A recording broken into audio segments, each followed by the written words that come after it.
The sum of 4th and 8th term of an AP is 24 and the sum of 6th and 10th term of an AP is 44. Find the sum of first 10 terms.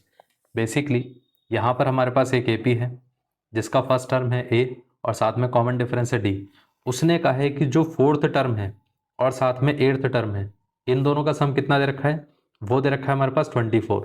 ये part clear है। और साथ में जो 6th term है plus 10th term, इसका सम कितना दे रखा है 44।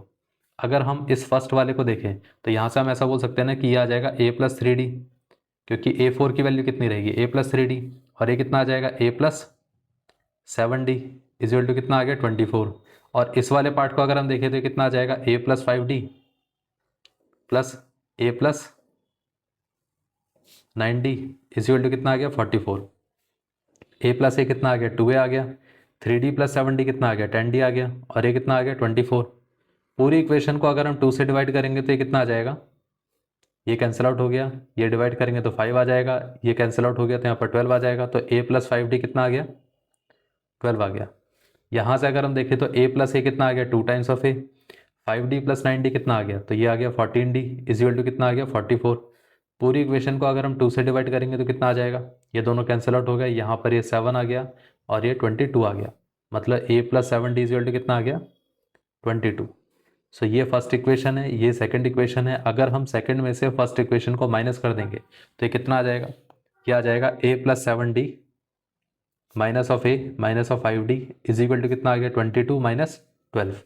ये दोनों कैंसिल आउट हो गए, 7d माइनस 5d कितना आ गया 2 टाइम्स ऑफ d, और यहाँ पर ये कितना आ गया 10। 10 को अगर हम 2 से कैंसिल आउट करेंगे तो यहाँ पर 5 आ जाएगा, तो d की वैल्यू कितनी आ गई 5।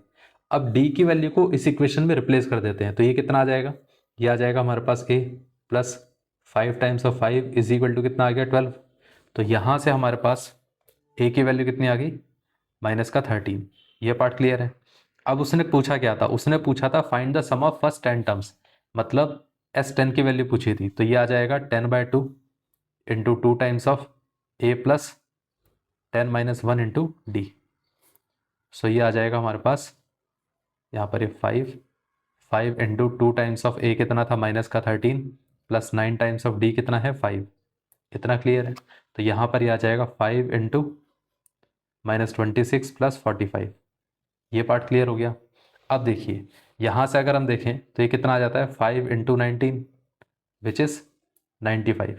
ये पार्ट क्लियर हो गया। तो ये आंसर है, मतलब सम ऑफ फर्स्ट 10 टर्म्स कितना रहेगा 95। ये पार्ट क्लियर हो गया। इस तरीके से इसका आंसर आएगा।